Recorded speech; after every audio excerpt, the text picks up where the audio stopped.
اس زمانے میں بادشاہ کا دین رعایا کا دین ہوتا تھا. اگر کوئی رعایا کہے نا کہ میں بادشاہ کے دین سے الگ ہوتا ہوں, قتل ہو جاتا تھا. آپ پتہ عیسائیت کیسے پھیلی ہے؟ یہ تو سارے بت پرست تھے. کانسٹنٹائن II جس کے نام پہ قسطنطنیہ شہر تھا جو بعد میں مسلمانوں نے فتح کیا, سلطان محمد فاتح نے, ٹرکی والوں نے اس پہ ایک فلم بھی بنائی ہے, اردو ڈبنگ کے ساتھ ہے. ایک ہی نشست میں آپ دیکھ سکتے ہیں 2.5-3 گھنٹے کی. جو فلمیں دیکھتے ہیں ان کے لیے, مولویوں کے لیے نہیں. تو اس نے وہ قسطنطنیہ فتح کیا, پھر اس کا نام استنبول رکھ دیا. وہ کانسٹنٹائن II جو تھا وہ کرسچن ہو گیا تھا. چونکہ وہ کرسچن ہوا تو پوری رعایا 3 براعظموں میں پھیلی ہوئی وہ کرسچن ہو گئی. ایسے کرسچینٹی پھیلی ہے. تو رعایا کو وہی دین رکھنا ہوتا تھا جو حکمران کا. پہلے حکمران بت پرست تھا, عیسائیوں پہ ظلم ہوتے تھے. بعد میں جب حکمران ہی مسلمان ہو گیا, اس زمانے ظاہر عیسائیت اسلام کا ہی نام تھا, تو سارے پیچھے اس امام کے. یہ بڑا خطرناک معاملہ تھا. دوسری طرف پرشین جو ہیں وہ آتش پرست تھے, ان کے نیچے آتش پرستی کا دین چل رہا تھا. تو یہ پھر ضرورت تھی کہ فریڈم آف ایکسپریشن دیا جاتا. اسلام نے تلوار کے زور پہ ان کو اکھاڑا, ان کی بدماشیاں ختم کی, اور ایسی ختم ہوئی کہ بخاری مسلم کی حدیث ہے, نبی علیہ السلام نے فرمایا ان قریب کیسر ختم ہو جائے گا, پھر قیامت تک کوئی کیسر نہیں ہوگا.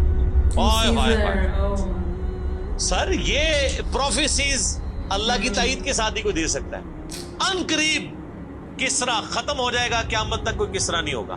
دیکھ لیں 1500 سال ہو گئے ہیں, نہ رومن امپائر دوبارہ بنی, نہ پرشین امپائر دوبارہ بنی. حتیٰ کہ اب تو وہ کانسیپٹ ہی ختم ہو گئے, ملکوں والا کانسیپٹ آ گیا. اور اس زمانے میں یہ بات کرنا ایک ایسے شخص کا جس کے اوپر ایمان لانے والے گنتی کے لوگ ہوں, بہت بڑی بات. اور اللہ نے پھر اکھڑوایا. اور آج فریڈم آف ایکسپریشن ایسا ہے کہ آج تلاوت ہو رہی ہوتی ہے تو ٹرمپ بھی بیٹھ کے سن رہا ہوتا ہے. کیوں؟ حالانکہ وہ کرسچن ہے. فریڈم آف ایکسپریشن آ گیا. آپ جائیں امریکہ میں, آپ کسی مارکیٹ میں مسلح ڈال کے نماز پڑھیں, کوئی آپ کو منع نہیں کرے گا. الٹا آپ کے ساتھ سیلفیاں بنا رہے ہوں گے کہ یہ کیا ہو رہا ہے. تو پہلے کوئی سوچ سکتا تھا کہ فرعون کے سامنے کوئی نماز پڑھتا؟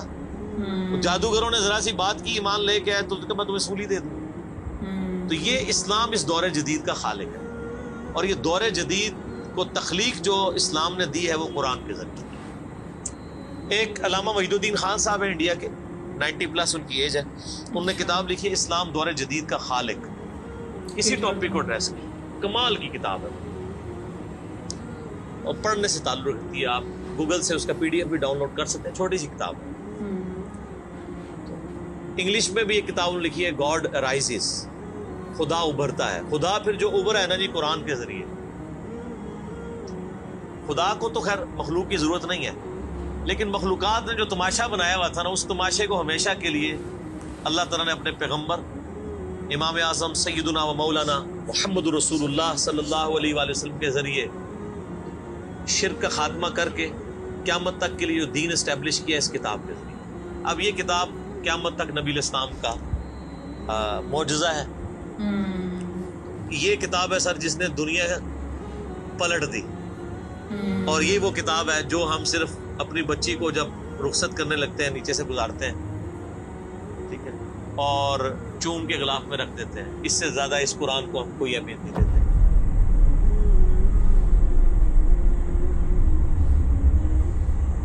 حالانکہ یہ قرآن اس لیے نازل ہی نہیں ہوا ہوا, یہ تو ہماری کتاب زندگی ہے. لیکن ماشاءاللہ ایسی سازش اسلام کے خلاف کی ہے, کافروں نے نہیں, مسلمانوں نے پوری نیک نیتی کے ساتھ جنازہ نکالا دین کا, اور ایک سلوگن دے دیا قرآن نہیں ڈائریکٹ پڑھنا, گمراہ ہو جاؤ گے. قرآن میں بڑی بڑی مشکل چیزیں ہیں, اس کو ہاتھ نہیں لگانا. یہ یہودی بات کرتے تو ہم کہتے ہیں یہ اللہ کے دشمن ہے. مسلمان کہہ رہے ہیں, ہم کہہ رہے ہیں بالکل صحیح. وہ میرا کلپ آیا نا پچھلے, لیکن وہ جو ایک مولوی نے کہا ہے, تو وہ اسلام 360 کے اوپر جو اس نے حملہ کیا ہے, تو میرا کلپ بھی اس پہ ریکارڈ ہوا ہے.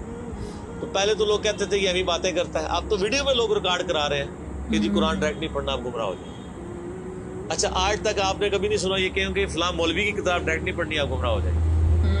یعنی مولوی کڈا سیاڑا ہے کہ اس کو طریقہ پتا ہے کہ میں نے بات کیسے سمجھانی ہے, اور اس کو ایسی کتاب لکھنی بھی آتی ہے جو گمراہ نہ کرے.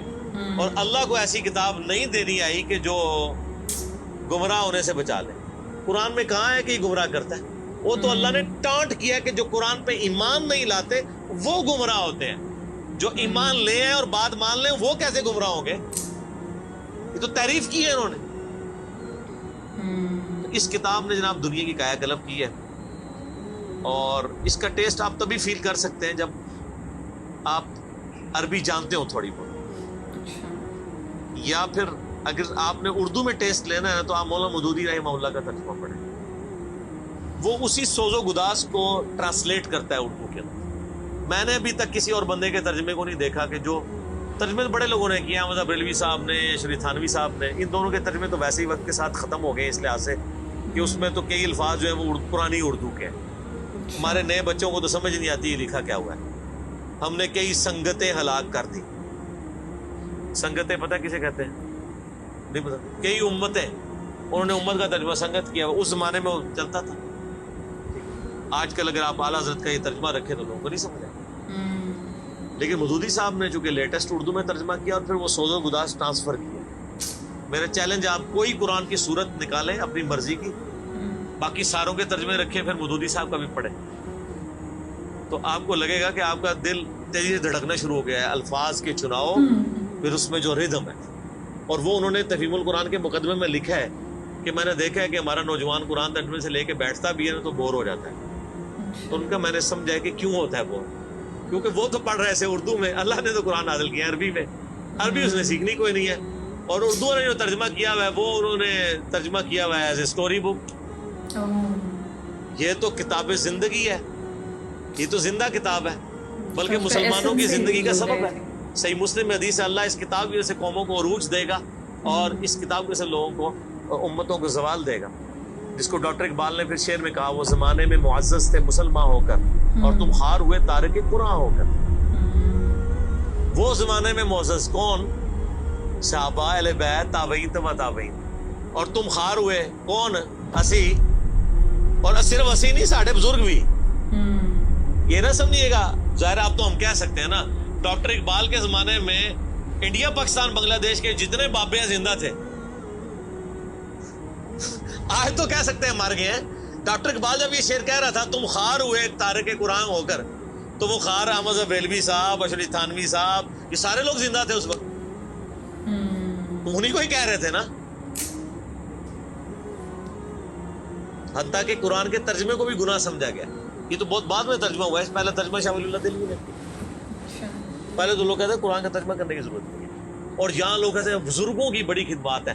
ہم پوچھتے ہیں 1000 سال سے بزرگ یہاں بیٹھے ہوئے ہیں, کسی ایک بزرگ کا قرآن کا بخاری کا ترجمہ مجھے دکھا دیں کہ جی یہ سلطان باؤ نے دیکھے جی قرآن کا ترجمہ کیا, یہ جی داتا صاحب نے بخاری شریف کا ترجمہ کیا. کیا انڈیا پاکستان بنگلہ دیش کے لوگوں کی زبان عربی تھی؟ فارسی تھی نا. تو کسی بزرگ کو توفیق نہیں ہوئی ہے کہ قرآن کا فارسی میں ترجمہ کر دیں. اتنا بڑا چھکا میں نے مارا ہے کہ قیامت تک یہ روئیں گے. آندہ کو کیا نا بزرگوں کی خدمات ہے. ہمارے پرائم منسٹر صاحب بھی کہتے ہیں نا جی وہ فرید الدین گنج شکر کی بڑی تعلیم. فرید الدین گنج شکر صاحب نے کون سا قرآن کا ترجمہ کیا ہے؟ اگر کسی نے قرآن کا ترجمہ ہی نہیں کیا, بخاری مسلم کا ترجمہ ہی نہیں کیا, وہ کیا خدمات کرتا رہے؟ وہ اپنی تعلیمات دیتے رہے. صحیح غلط اس کا فیصلہ ہم نہیں کرتے, وہ تو پھر میں اور طرف چل پڑوں گا. صرف جو خدمات والا ڈونگ رچایا ہوا ہے نا وہ میں آپ کو بتا رہا ہوں. جتنوں کے مزار بنائے ہوئے آپ نے, کسی ایک کا ترجمہ دکھا دے قرآن کا, تو یہ پھر انہوں نے جان بوجھ کے سیاست کی اسلام کے نام کے اوپر, اپنی باتیں کرواتے رہے. سر ان کو پتا تھا قرآن کا ترجمہ ہو گیا, سورہ زمر اور سورۃ الانعام اگر اردو میں آ گئی تو بابوں کو کس نے پوجنا ہے؟ سر بخاری کا اگر ترجمہ ہو گیا تو ساروں نے تو رفع الیدین سے نماز پڑھنی ہے, بابے سارے بغیر رفع الیدین والے نے. یہ وجہ تھی کہ بڑی ہوشیاری ہے انہوں نے. یہ نہ سمجھو پولے سمجھے, بہت ہوشیار سمجھے. اور دیکھ لینا پھر اب رزلٹ سامنے آ گیا. جدھر ترجمے ہوئے ہیں وہ کہنا نہیں پیو دادے تے ایتھے ہاتھ بندہ سی, اے ایتھے بندہ ہے, تو رزلٹ نکل آیا نا. اسی لیے بزرگ جو کام کرتے ہیں وہ حکمت سے خالی نہیں ہوتا. ہاں انہوں نے بڑی ہوشیاری دکھائی ہے آپ کے ساتھ. لیکن اللہ کا وعدہ ہے هو الذی ارسل رسولہ بالہدی ودین الحق لیظہرہ علی الدین کلہ. قرب قیامت سے پہلے دین کو غلبہ ملنا ہے. غلبہ بابوں کے ذریعے نہیں ملنا تھا, اسی کتاب سے. جس کتاب نے پہلے غلبہ دلایا, اب آج دیکھیں بچہ اینڈرائڈ فون کھولے ہوئے ہے, کوئی آیت آتی ہے ترجمہ پڑھ لیتا ہے. تو سر یہ خدمت تو پھر انہوں نے کی ہے نا اسلام کی. اچھا یہ اینڈرائڈ فون کس رحمت اللہ علیہ نے بنایا تھا؟ وہ کہتے ہیں بزرگ تے دنیا ہی کلب کر دے نگاہ مار کے. وہ بزرگوں نو لے آؤ تے ٹھیپا موبائل نیچے چلا سکتے. آپ مجھے بتائیں میں کسی بزرگ کو قبر سے نکالوں اور اس کو کوئی موبائل چلا لے گا؟ آپ کا بچہ چلا لیتا ہے. اور کسی کا اگر اتنا ایمان ہے نا بزرگوں کے اوپر, تو آج والے بزرگوں پہ بھی ہے. تو میں نے ان کو بڑی دفعہ مشورہ دیا ہے کہ بزرگ جو جناب دنیا چلا رہے ہیں, تو میں ان کو کہتا ہوں آپ کو بزرگوں کے ساتھ جہاز پہ بٹھاتے ہیں. جب 10 کلومیٹر ہائٹ پہ پہنچ جاتا ہے یہ بوئنگ جہاز, جب پہنچے تو ہم پائلٹ کو کہے کہ تو تے پائی بسم اللہ پڑھ کے تے پیراشوٹ نہ کود جا, بزرگ چلان تے جہاز لینڈ کران. وہ کتنے لینڈ ہوئے گا جہاز؟ بزرگاں دے مرید بھی اس جہاز ہی نیچے بیٹھ لگے.